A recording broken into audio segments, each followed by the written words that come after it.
শেষ ডিফেন্স কি মমতা বন্দ্যোপাধ্যায় তাহলে ভেঙে পড়ল?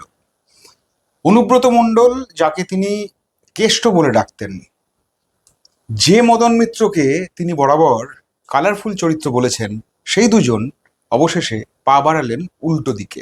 অর্থাৎ যে দল ভেঙে ঋতব্রত বন্দ্যোপাধ্যায় গোষ্ঠী তৈরি হয়েছে, সেদিকে চলে গেলেন এই দুই সেই অর্থে নামজাদা নেতা। এই পরিস্থিতিতে মমতা বন্দ্যোপাধ্যায় তাহলে কি করছেন? তিনি কি দুর্বল হয়ে পড়লেন? তিনি কি ফিরে আসার স্বপ্ন দেখছেন না? এই আলোচনায় আজকে সঙ্গে পেয়েছি রানা সেনগুপ্তকে, আনন্দবাজারের প্রাক্তন সাংবাদিক। তার সঙ্গে এই বিষয় নিয়ে কথা বলবো। কেন বলবো? তার একটা বড় কারণ হচ্ছে মমতা বন্দ্যোপাধ্যায়ের উত্থান, মমতা বন্দ্যোপাধ্যায়ের ক্ষমতার শীর্ষে থাকা, সবের সাক্ষী রয়েছেন রানাবাবু। এই মুহূর্তে তোমার কি মনে হচ্ছে? মদন মিত্র তোমার অত্যন্ত ঘনিষ্ঠ লোক, অত্যন্ত ঘনিষ্ঠ নেতা, বর্ধমান থেকে একসময় দাঁড়িয়েছেন।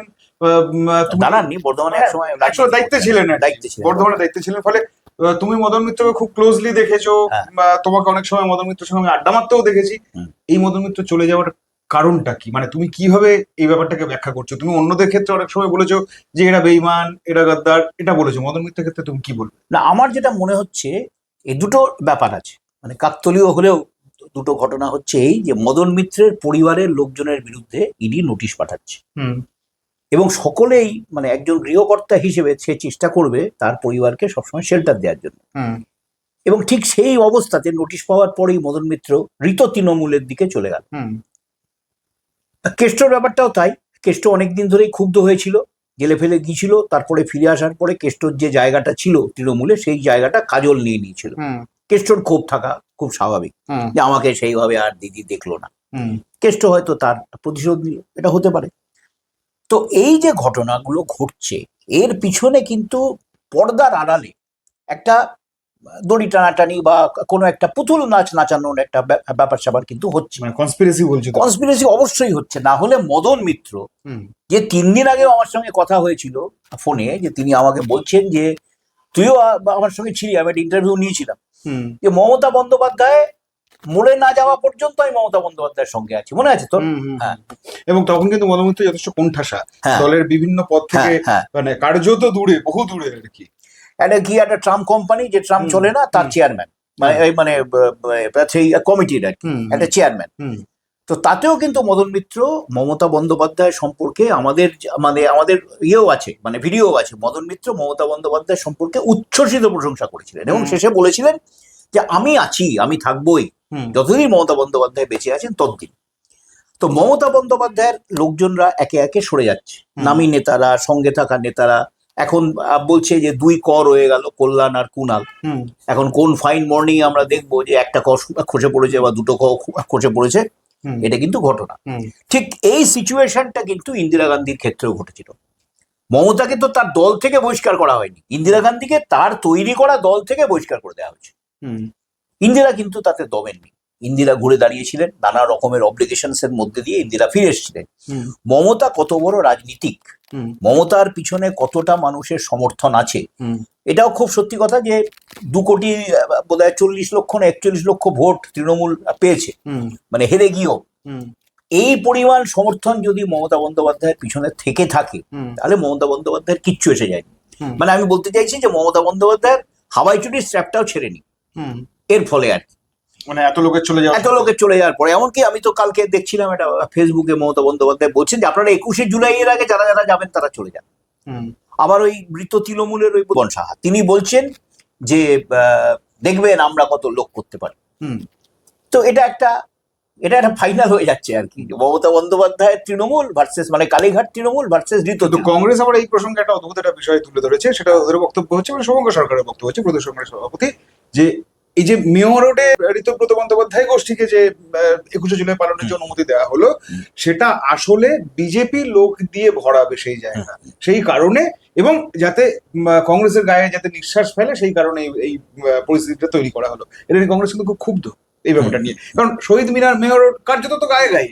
হ্যাঁ, এই পরিস্থিতিতে কিন্তু তুলনায় মমতা বন্দ্যোপাধ্যায় একটা আইসোলেটেড জায়গা, প্ল্যানেটোরিয়ামের সামনে, মানে বিড়লা তারামণ্ডলের সামনে, ওই জায়গাটাতে করবে, যদিও শর্ত সাপেক্ষ, 2500-3000 লোকের বেশি। তবে 2500-3000 কি আমি এটা বুঝি না। আমি আদালতের প্রতি সম্মান, যাবতীয় সম্মান রেখে বলছি যে একটা জায়গায় একটা সভা হচ্ছে, ধর তুই আর আমি, আমরা কোনো রাজনীতি করি না, আমরা সভাটায় দাঁড়িয়ে গেলাম, 2500+2 হয়ে গেল, তাহলে কি হবে? সভাটায় মামলা হয়ে যাবে। মানে এই 2500 লোক আসবে বা তার গুনবেটাকে, হ্যাঁ এটা গুনবেটাকে, এবং এই যে 2500 লোকই আসবে, আমার ধারণা একটা নির্দিষ্ট পরিমাণ মানে বিরাট জমায়েত করবেন না, এটা মেনটেন করতে চেয়েছেন বিচারপতি, এটা আমার ধারণা আর কি। কিন্তু বাবা একটা জিনিস তুমি আমায় বলো, সেটা হচ্ছে যে এই পরিস্থিতিতে মমতা বন্দ্যোপাধ্যায় একটা স্পষ্ট বার্তা দিয়েছেন যে আর যাই হোক আমি আদর্শ বেঁচে খাই না, এবং একই সঙ্গে মমতা বন্দ্যোপাধ্যায় এটাও বলছেন যে কে রইলো না এটা আমার কাছে ফ্যাক্টর না, ফ্যাক্টর নয় তো, এটা তো খুবই সত্যি। 3 নম্বর যে বার্তাটা থেকে দিচ্ছেন যে আমার কাছে কর্মীরাই সোনার খনি, বাকি কে থাকলো না থাকলো তা দিয়ে কি যায় আসে। এই যে মমতা বন্দ্যোপাধ্যায় হঠাৎ মোড চেঞ্জ, মানে যে মমতা বন্দ্যোপাধ্যায়কে ওই অ্যারাউন্ড ধরো 98 থেকে 2008-9 এই ফেজটা পর্যন্ত দেখা গিয়েছিল, সেই মমতা বন্দ্যোপাধ্যায় কি আবার ফিরে আসছেন? না, বিরোধী দলনেত্রী হিসেবে মমতা বন্দ্যোপাধ্যায়কে চারিদিক থেকে বেরিয়ার করে দেওয়া হচ্ছে, এটা কিন্তু ঘটনা। এটা সরকার পক্ষ খুব ভালো করেই জানে, সিপিএম যেমন হাড়ে হাড়ে টের পেয়েছিল, বিজেপিও জানে মমতাকে খেলতে দিলে মেসির মতোই খেলে দেবে আর কি। তো সুতরাং এই অবস্থায় মমতাকে কিভাবে গার্ড করে রাখা যায়, কিভাবে বেরিয়ার দিয়ে ঘিরে দেওয়া যায়, তার চেষ্টাটা সরকার থেকে করা হবে, এবং আগামী দিনগুলোতে আরো বেশি বাড়বে। মমতা কি করে এইটা ভাঙতে পারেন মেসির মতন, তাহলে বুঝতে পারা যাবে যে তিনি তত বড় রাজনীতিক। ইন্দিরা গান্ধী, বিহারের একটা গ্রামে গণহত্যা হয়েছিল, সেখানে ইন্দিরা গান্ধী পৌঁছতে প্রথমে গাড়ি করে গেলেন, গাড়ি কিছু দূর গিয়ে চললো না, উনি জিপে উঠলেন, জিপ কিছু দূর পরে গিয়ে মানে রাস্তাঘাট নেই, নদী পেরোতে পারলো না জিপ, এরম অবস্থায় উনি হাতির পিঠে চেপে নদী পার হলেন। আমার মনে হয় ইন্দিরা গান্ধী সোনার চামচ মুখে দিয়ে জন্মগ্রহণ করা মহিলা, জীবনে কোনোদিন তিনি হাতির পিঠে চাপেননি, কিন্তু ওই হাতির পিঠে চেপে উনি নদী পার হলেন এবং পৌঁছলেন সেই গ্রামটাতে যেখানে গণহত্যা হয়েছিল। আসলে হাতির পিঠে চেপে থেকে সিংহাসনে এসে উঠেছিলেন। Yes, right. এই হচ্ছে ঘটনা। এই জায়গাটা থেকে কিন্তু মোড় ঘুরে গেল, ইন্দিরার প্রতি যে এত বিদ্বেষ, জরুরি অবস্থাকালীন এত ঝড় ইন্দিরার উপর দিয়ে গেল, সেখান থেকে কিন্তু ইন্দিরা খেলাটাকে ঘুরিয়ে দিলেন এখান থেকে। এখন মমতার এই বিহারের মতন এরকম কোনো একটা গ্রাম, কোনো একটা জায়গা কি হবে, এটা কিন্তু মানে আগামী দিন বলবে। কেন আবার মমতাকে সেখানে যেতে দেওয়া হবে কিনা, যেমন উনি বারুইপুরে যাওয়ার সময় ওনাকে হাউস অ্যারেস্ট করে দেওয়া হলো, সেরকম দেখা যাবে প্রচুর পুলিশ দাঁড়িয়ে যাচ্ছে। তাহলে এইগুলো কিন্তু করে মমতার কিন্তু জনপ্রিয়তা আরো বাড়ানো হচ্ছে। হ্যাঁ, মানে উনি আসতে চেয়েছিলেন, আমরা আসতে দিলাম না, জনগণ দেখলো সরকার মমতাকে দাবিয়ে রাখছে।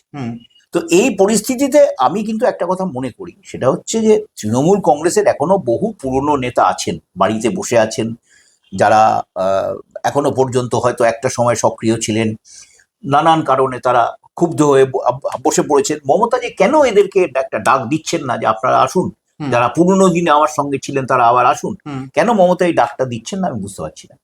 আমি কিন্তু 2-1 পুরনো নেতার সঙ্গে কথাও বলেছি, তারা বলছেন যে আমাদের একবার যদি ডাকেন, আমরা তো অনেকদিন যাইনি, এখন যদি মানে যেতে লজ্জা পাচ্ছি আর কি, যদি মমতা একবার বলে দেয় যে পুরনো দিনের নেতা কর্মীরা আমাদের কাছে আসুন, আমার সঙ্গে চলুন, সঙ্গে সঙ্গে কিন্তু আমরা ছুটে যাবো।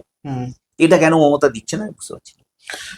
একটা জিনিস বলো, সেটা হচ্ছে যে মমতা বন্দ্যোপাধ্যায় ইদানিং বড় বেশি বাম বা আরো মানে স্পেসিফিক হলে সিপিআইএম এর প্রশংসা শুরু করেছেন। হ্যাঁ, মানে ভোট হারার পরেই তিনি বামেদের বলেছেন আমার সঙ্গে আসুন লড়াইয়ে। গতকালও তিনি এক বার্তায় সিপিআইএম এর প্রশংসা করেছেন, সংগঠনের প্রশংসা করেছেন। এই ব্যাপারটা কেন হঠাৎ মানে বামপ্রেমী হয়ে উঠলেন কেন মমতা? মানে এটা কি শুধুমাত্র অঙ্কে ইকুয়েশন তো বটেই, তার কারণ হচ্ছে সবার উপরে একটা INDIA বলে কিন্তু একটা বস্তু আছে, সেটা দিল্লিতে হয়েছে, এখানে হয়নি। এখানে কংগ্রেসের সঙ্গে, সিপিএম এর সঙ্গে বা বামেদের সঙ্গে মমতার শত্রুতা ছিল, মানে রাজনৈতিক শত্রুতা, কিন্তু ওভারঅল এটাও কিন্তু দেখা যাচ্ছে যে বিজেপি এই যে দল ভাঙিয়ে নানা লোককে এদিক ওদিক বিভিন্ন দলে যোগদান করিয়ে অথবা নিজেদের দলের নিয়ে তাদের টিকিট দিয়ে আবার রাজ্যসভায় পাঠিয়ে অবস্থা যেটা দেখা যাচ্ছে যে রাজ্যসভায় বিজেপির সংখ্যাগরিষ্ঠতা পেতে আর 6টা মাত্র আসন দরকার, এবং বিজেপি যদি এই সংখ্যাগরিষ্ঠতা পেয়ে যায়, ওখানে তো আছেই, লোকসভাতে তো আছেই জোট ভিত্তিক, তাহলে বিজেপি কিন্তু অনেক রকমের বিল ইচ্ছা মতো পাশ করিয়ে নিতে পারবে। সংবিধান যখন তখন চেঞ্জ হয়ে যেতে পারে। এমন তো এখনো তো শোনা যাচ্ছে যে 3 বছর পর নাকি মানে আবার ভোট হবে। হ্যাঁ, মানে এক দেশ এক ভোট এরকম নাকি একটা বিল টিল পাশ করানো হবে এবং তাতে ভোট হবে। তো এই ব্যাপারটার জন্যে মমতা একটা ব্যাপার বুঝে গেছেন এই হারের পরে, হুম। যে আমি হয়তো এখানে হেরে গেলাম, হুম। কিন্তু কেন্দ্রে যদি বিজেপিকে আমরা সরাতে না পারি হুম। তাহলে কিন্তু আগামী দিনে কিছুই করা যাবে না। হুম। মানে উনি বুঝলেন বিজেপি যেভাবে বুলডোজ করে ঢুকে পড়লো নানাভাবে, হুম। নানান অভিযোগ আছে ভোটে হুম। জেতার ব্যাপারে, আমি সেগুলোতে যাচ্ছি না, কিন্তু এই ব্যাপারগুলো নিয়ে কিন্তু মমতা এটা বুঝলেন, যেটা করতে গেলে আইএনডিআই এর একটা মঞ্চ দরকার, হুম। এক মঞ্চ দরকার, এবং সেখানে সবাইকে দরকার, সিপিএম কে দরকার, কংগ্রেসকে দরকার, অন্যান্য জোটগুলোকে, মানে অন্য জোটে যারা অন্য শরিক ছিল তাদের দরকার। হুম। সম্ভবত এই কারণের জন্য মমতা একটু নরম হয়েছেন এবং এগুলো আলোচনা করছেন বা তাদের প্রশংসা করছেন। আচ্ছা, মমতা বন্দ্যোপাধ্যায় গতকালের বার্তায়, মানে একটা ফেসবুকে একটা ভিডিও করেছিলেন, সেই ভিডিও বার্তায় দেখা গিয়েছে মমতা বন্দ্যোপাধ্যায় বলেছেন 21শে জুলাই থেকে নতুন পথ চলা শুরু। এটার অর্থটা কি? এটা সিগনিফিকেন্স কোথায়? 21শে জুলাই যে নতুন পথ চলা শুরু, মানে মমতা বন্দ্যোপাধ্যায় 21শে জুলাই দিনটাকে ধরে নিচ্ছেন, উনি যে বক্তৃতা দেবেন হুম। ওই বক্তৃতা থেকেই উনি ধরে নিচ্ছেন যে তৃণমূলের আবার একটা উত্থান শুরু হচ্ছে। আচ্ছা। এবং আমরা বহুবার দেখেছি অনেক রকমের এই যে ব্রিগেডের যে সমস্ত সভা হতো 21শে হুম। জুলাই এর, হুম। তাতে মমতা একবার একটা ঘন্টা নিয়ে এলেন, হুম। ঢং ঢং ঢং ঢং করে ঘন্টা বাজাতে শুরু করলেন। কি হলো না, CPM এটা এর হচ্ছে ঘন্টা বাজিয়ে দিলাম। বামফ্রন্টের মৃত্যু ঘন্টা বাজিয়ে দিলাম। হুম। বামফ্রন্ট অবশ্য তারপরেও বেশ কয়েক বছর ছিল, হুম। কিন্তু এই যে ব্যাপারগুলো মমতা এরকম একটা সেটা কিছু, 2009 সাল খুব হ্যাঁ সম্ভবত। হ্যাঁ তা হতে পারে, হুম। মমতা এমন একটা কিছু করবেন যেটাতে আবার রাজ্য রাজনীতিতে তার একটা মানে একটা হইচই ক্রিয়েট করবে। রেলেভেন্স তৈরি হবে। হ্যাঁ হ্যাঁ। বুঝতে পেরেছি। তো এই কারণের জন্য কিন্তু মমতা বলছেন বারবার যে 21শে জুলাই থেকে আমার অন্য দিন শুরু হবে। হুম। এমনও হতে পারে মমতা বন্দ্যোপাধ্যায় বিভিন্ন জেলা সফরে যাবেন, মমতা বন্দ্যোপাধ্যায় হয়তো বিভিন্ন রাজ্য সফরে যাবেন, এবং সেখানে গিয়ে মানে বিরোধী যারা রয়েছেন যে দলগুলোর লোকজনেরা, নেতারা, তাদের সঙ্গে আলোচনা করবেন। হুম। এটাও হতে পারে, এটাও হয়তো ঘুরে ঘুরে দাঁড়ানোর একটা ব্যাপার হতে পারে। তোমার সঙ্গে তো নিয়মিত যোগাযোগ রয়েছে কংগ্রেসের নতুন পুরনো নেতা, যারা একসময় যারা হয়তো তুমি যখন সাংবাদিকতা করো তখন হয়তো তারা দাপুটে নেতা ছিলেন, এখন হয়তো তাদের বয়স হয়েছে, হয়তো তাদের সঙ্গে নিয়মিত তোমার যোগাযোগ, নতুন নেতাদের সঙ্গে তো রয়েছে, সিপিএম, কংগ্রেস, তৃণমূল, বিজেপি, এরকম তো বিভিন্ন নেতাদের সঙ্গে যোগাযোগ। এই যে মমতার যে হেরে যাওয়া এবং সেখান থেকে একটা কামব্যাক থিওরির যে আস্তে আস্তে এস্টাবলিশ হচ্ছে, মানুষের মনের মধ্যে কোথাও একটা এই বিশ্বাস তৈরি হচ্ছে মমতা বন্দ্যোপাধ্যায় ফিরবেন, সেটা কোথাও কি তোমার মনে হচ্ছে মানে এই বিভিন্ন মহল, মানে পুরনো এবং নতুন যে মহল, সেই মহল কাছ থেকে তুমি কি নির্যাস পাচ্ছ? সত্যিকারের সহানুভূতির পরিস্থিতি রয়েছে কোথাও? না, মমতার এই হারটা কিন্তু বিরোধী দলগুলো কিন্তু মানতে পারে, এটা খুবই সত্যি কথা, যে মমতার হার নিয়ে যদি, মানে এটা তুমি কি সিপিএম এর ক্ষেত্রে? হ্যাঁ হ্যাঁ সিপিএম এর ক্ষেত্রেও বলছি, তার কারণ হচ্ছে মানে সিপিএম হয়তো প্রকাশ্যে বলতে পারবে না, কিন্তু মানে ক্যামেরার বাইরে বা ইয়ের বাইরে, টেপ রেকর্ডারের বাইরে সিপিএম এর অনেক নেতা আমাকে বলেছেন, অফ দ্য রেকর্ড সাংবাদিকতার ভাষায় যাকে বলে। হ্যাঁ অফ দ্য রেকর্ড আমাকে অনেকে বলেছেন যে ওকে মারধর করে হারানো হয়েছে। আচ্ছা। আচ্ছা, কংগ্রেসের অনেক নেতা আছে, কেন্দ্রীয় কমিটি সত্য সিপিএম এর একটা মিটিং ছিল, সেখানে স্বীকার করে নেওয়া হয়েছে যে সিপিএম বড্ড বেশি মমতাকে হারানোর প্রচার করতে গিয়ে আসলে বিজেপিকে জিতিয়ে দিয়েছে। হ্যাঁ বা অনেক মানে জিতিয়ে দিয়েছে এরকম তো বলা যাবে না, মানে দরজা অনেক সুবিধা করে দিয়েছে, সুবিধা করে দিয়েছে, হ্যাঁ অ্যাডভান্টেজ পাইয়ে দিয়েছে। না তোর হয়তো মনে আছে কিনা, বইমেলাতে আমরা ওই মিসেস পুততুন্ডুর একটা ইয়ে নিয়েছিলাম, অনুরাধা পুততুন্ডু। তো তাতে অনুরাধা পুততুন্ডু বলেছেন যে সিপিএম কিন্তু ওদের এই 2011 হারের জ্বালাটা এখনো ভুলতে পারেনি, এবং এই ভোটে ওরা প্রাণপণ চেষ্টা করবে, তোর মনে আছে কিনা জানি না, মমতাকে হারানোর, এবং ওরা মমতার সংখ্যালঘু ভোটটা কেড়ে নেওয়ার জন্য উঠে পড়ে লেগেছে। বুঝতে পেরেছি। তো এখন সিপিএম কিন্তু বিপদ বুঝতে পারছে। সিপিএম এর কি একটা বিনা পয়সায় ছাত্রদের পড়ান, যাকে অ্যারেস্ট করে নেওয়া হলো, ও আছে লাহেখালি, হ্যাঁ বারুইপুর ঘটনায়, হ্যাঁ অ্যারেস্ট করে নেওয়া হলো, এবং এইভাবে এই যে গুন্ডা দমন আইন একটা লাগু করা হচ্ছে, এতে কিন্তু গুন্ডা হিসেবে ধরা হবে তাদেরই যারা আন্দোলন করতে যাবে, সত্যিকারের গুন্ডা যারা তাদের কিন্তু ধরা হবে না বলে আমার যেটা আশঙ্কা। এইটা রাজনৈতিক, এটা তোমার আশঙ্কা বলো না, সমস্ত বিরোধী দলই তো আশঙ্কা করছে, রাজনৈতিক দলের যে সমস্ত লোকেরা বেশি লাফাবে, কোট আনকোট লাফাবে, তাদেরকেই ধরে ওই গুন্ডা দমন আইনে ঢুকিয়ে রাখা হবে 1 বছরের জন্য, এবং এটা ইম্পোজ হতে পারে এমনকি মমতা বন্দ্যোপাধ্যায়ের ওপরে। কিন্তু বলে রাখছি, এটা কিন্তু একটা এদের হাতে একটা বড় হাতিয়ার চলে এলো বিরোধীদের কণ্ঠস্বর দমিয়ে দেওয়ার জন্য। অবশ্য তাতে ফল কিছু হবে না, কারণ ইন্দিরা গান্ধী জরুরি অবস্থা জারি করেছিলেন, শয়ে শয়ে বিরোধী দলের নেতা কর্মীদের তিনি মিশায় জেলে ঢুকিয়েছিলেন, বিনা বিচারে তারা দীর্ঘদিন আটক ছিল, কিন্তু জরুরি অবস্থা যেই তুলে নেওয়া হলো, ইন্দিরা গান্ধী পরের ভোটে হেরে গেলেন। মানুষ কিন্তু অত সহজ নয়, মানে অত ইজি নয় যে তুমি যা করছো সেটা কিন্তু তাদের ডায়েরিতে, তাদের নোটবুকে লিখে রাখা হচ্ছে, তুলে রাখা হচ্ছে যে তুমি অমুক দিন ওইটা করেছিলে। এই গানটার মতো নাকি, ইয়ে পাবলিক হ্যায় সব জানতে হ্যাঁ, এ পাবলিক হ্যায় সব জানতে হয়। তুমি অন্নপূর্ণা ভান্ডার তুমি বলেছিলে যে দেখা গেছিল যে ভোটের আগে মুখ্যমন্ত্রী এখন যিনি হয়েছেন, তিনি তখন বিরোধী দলের নেতা ছিলেন, তিনি বলেছিলেন আমরা 450 টাকায় গ্যাস দেবো। এবং সত্যি কথা বলতে গিয়ে কি, এই ভাতা ওই ভাতা দেওয়ার থেকে যদি গ্যাসের দাম কমিয়ে দেওয়া হয় তাহলে অনেক মানুষের উপকার হয়। 2 নম্বর পয়েন্ট হচ্ছে বলেছিল লক্ষ্মীর ভান্ডার যারা পাচ্ছেন তারাই অন্নপূর্ণা ভান্ডার পাচ্ছেন আর পাবেন, কিন্তু দেখা যাচ্ছে যে আজকে অন্নপূর্ণা ভান্ডারের জন্য প্রচুর ক্রাইটেরিয়া মানুষের সামনে রাখা হচ্ছে, যারা পাচ্ছেন না তারা বলছেন এগুলো হচ্ছে ষড়যন্ত্র, আমাদের না দেওয়ার একটা মানে ছক। অনেকে অভিযোগ করছেন যে এর ফলে গ্রামীণ অর্থনীতি ব্যাপকভাবে ক্ষতিগ্রস্ত হয়েছে। না, সে তো হবেই, তার কারণ লক্ষ্মীর ভান্ডার দিয়ে আমরা তো মানে আমি তো অনেকগুলো গ্রামে গেছি, গ্রামের চায়ের দোকানে বসে জিজ্ঞেস করলাম যে হ্যাঁ গো তোমার বউ অন্নপূর্ণা ভান্ডার পায়, বলে হ্যাঁ এই দোকানটা তো ওই চালাচ্ছে। লক্ষ্মীর ভান্ডার, লক্ষ্মীর ভান্ডার, হ্যাঁ লক্ষ্মীর ভান্ডার পায়, দোকানটা তো ওই চালাচ্ছে, টাকাগুলো জমিয়ে টমিয়ে কোনো রকমে আমাকে দিয়েছে, তবে পুঁজিটা হয়েছে দিয়ে আমি বসেছি। এটা কিন্তু একটা অর্থনীতি, একটা পরিবার কিন্তু ওই চায়ের দোকানটা থেকে খাচ্ছে পড়ছে। এইরকম অসংখ্য হয়তো ছোট ছোট ছোট ছোট নানা জায়গায় পকেট পকেট পকেট করে নানান ব্যবসা গড়ে উঠেছিল ছোট মার্জিনে, আমি বলতে চাইছি ছোট মার্জিনে, কিন্তু সেগুলোকে কিন্তু এইভাবে ক্রাইটেরিয়ার মধ্যে ফেলে দিয়ে যদি না দেওয়া হয়, বঞ্চিত করা হয়, তাহলে কিন্তু তারা খুবই বিপদে পড়বে। এবং এইটা কিন্তু তারা মনে রাখছে আগামী ভোটের, কিন্তু এখন যেমন একটা বাজারে রেওয়া যাচ্ছে যে দিদি থাকলে 1,500, দিদি গেলে 3,000, হ্যাঁ সেইভাবে সেই লোভে পড়ে অনেকে কিন্তু ভোট দিয়েছিল। এখন তারা বলছে যে আমরা তো কিছু পেলাম না, লক্ষ্মীর ভান্ডারটাই আমাদের ভালো ছিল। তাহলে মমতা কিন্তু ল্যাজ উল্টে দেখেননি কার লক্ষ্মীর ভান্ডার পাওয়া উচিত কার পাওয়া উচিত না, এমনকি দেখা গেছে বহু সরকারি চাকুরের পর্যন্ত লক্ষ্মী ভান্ডার পেয়েছে। তো এই যে ব্যাপারটা এখান থেকে যেটা চেঞ্জ হলো, এটাকে কিন্তু অস্বীকার করতে পারলো না, মানে অন্নপূর্ণা ভান্ডার যে মানে সাপ্লিমেন্ট হিসেবে এলো এটা কিন্তু বন্ধ করতে পারলো না বিজেপিকে দিতেই হলো, যেতে হলো। কিন্তু এই যে যা বন্ধ করে দিচ্ছে এর ফলে কিন্তু একটা ক্ষোভ তৈরি হচ্ছে, অনেকগুলো ক্ষোভের পুঞ্জীভূত ক্ষোভ নিয়ে কিন্তু মমতার এই অপসারণটা ঘটেছিল 15 বছর পরে। অনেকগুলো ক্ষোভ নিয়ে 34 বছরের বামফ্রন্ট সরকার কিন্তু উপড়ে গিয়েছিল, উড়ে গেছিল। এইভাবে এখন যেটা হচ্ছে, এখন পাবলিক কিন্তু অনেকটাই সচেতন হয়ে উঠবে এবং তারা এগুলো কিন্তু মনে রাখবে যে তুমি এই বলেছিলে এই করবে, তুমি আমাকে এইটা বলবে, এইটা একটা প্রতিশ্রুতি দিয়েছিলে তুমি পালন করোনি।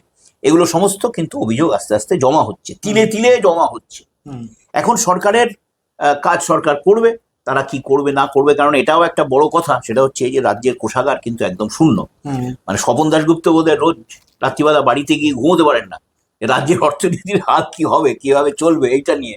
তবে কেন্দ্রের সাপোর্ট তো রয়েছে, কেন্দ্রের সাপোর্ট আছে, কিন্তু কথা হচ্ছে যে কেন্দ্র কত সাপোর্ট করবে, কারণ ভারতেরই তো বৈদেশিক ঋণের পরিমাণটা পাহাড়ের থেকেও বেশি হয়ে গেছে। মানে বৈদেশিক ঋণের যদি আমরা পরিমাপ করি সেটা এভারেস্টকে বোধহয় ছাড়ানোর উপক্রম করছে আর কি। তো কেন্দ্রীয় সরকারও তো ধার করে চলছে, তা তারা আর কত সাহায্য করবে রাজ্য সরকারকে। এখন রাজ্যের যেটা দরকার সেটা হচ্ছে আয় বাড়ানোর দরকার। হ্যাঁ, এটা খুবই সত্যি কথা, যদি এখানে শিল্পের একটা বিকাশ ঘটে, প্রচুর লোকজন যদি চাকরি পায়, তাহলে আবার গ্রামীণ অর্থনীতি, রাজ্যের অর্থনীতি চাঙ্গা হবে, লোকে 2 পয়সা পাবে, তারা 2 পয়সা খরচ করবে, এই করেই তো অর্থনীতি এগোয়। তো যেগুলো যদি হয়, এগুলো ওরা যেসব প্রতিশ্রুতি দিয়েছিল যে 5 বছরে 2 লক্ষ চাকরি দেবে বলেছে, সেটা যদি অর্ধেকও ইয়ে করে আর কি, পূরণ করে, তাহলে অনেক ভালো কথা। এই পরিস্থিতিতে একটা জিনিস তুমি আমায় বলো যে 21শে জুলাই একসঙ্গে, এরকম তো দেখা যায়নি, একসঙ্গে 4টে দল 21শে জুলাই পালন করছে এবং ওই চত্বরটার মধ্যেই মোটামুটি, সেটা হচ্ছে একদিকে কংগ্রেস, অন্যদিকে ঋতব্রত বন্দ্যোপাধ্যায় পন্থীরা, অন্যদিকে মমতা নিজে নামবেন 21শে জুলাই করতে, এবং হ্যাঁ এবং এনসিপিআই মানে এই কাকলি ঘোষ দস্তিদার এদের ইয়েটা আর কি, এরাও 21শে জুলাই পালন করবেন। ফলে এই 21শে জুলাই কি কার্যত প্রতিযোগিতার একটা মঞ্চ হয়ে উঠতে চলেছে? হ্যাঁ, তো স্বাভাবিকভাবে এটা সেমিফাইনাল হবে মনে হচ্ছে, তারপরে বোধহয় একটা ফাইনাল হবে কারোর সঙ্গে কারোর আর কি। আচ্ছা, এখন মজা হচ্ছে শহীদের পরিবারগুলোকে, মানে তাদের কি অবস্থা আছে না আছে তারা যদি খোঁজ খবর করে, এই যারা বড় বড় সাংসদ যারা অন্য দলে গিয়েছেন বা যারা ঋতব্রত পন্থীদের, আর তারা তো প্রচুর টাকা পয়সা পান, এই শহীদদের কথা যদি তারা একটু ভেবে তার পরিবারগুলোকে যদি একটু সাহায্য করেন তাহলে বোধহয় ভালো হতো এই 4টে প্রতিযোগিতা না করে। যাই হোক, আমার যেটা ধারণা সেটা হচ্ছে যে যাই করুক না কেন, মমতার 21শে জুলাই সেটাই হিট করবে, হুম। বাকিদের কোনো কিছু হবে না। আর কংগ্রেস তো দীর্ঘদিন আগেই 21শে জুলাই করা বন্ধ করে দিয়েছিল।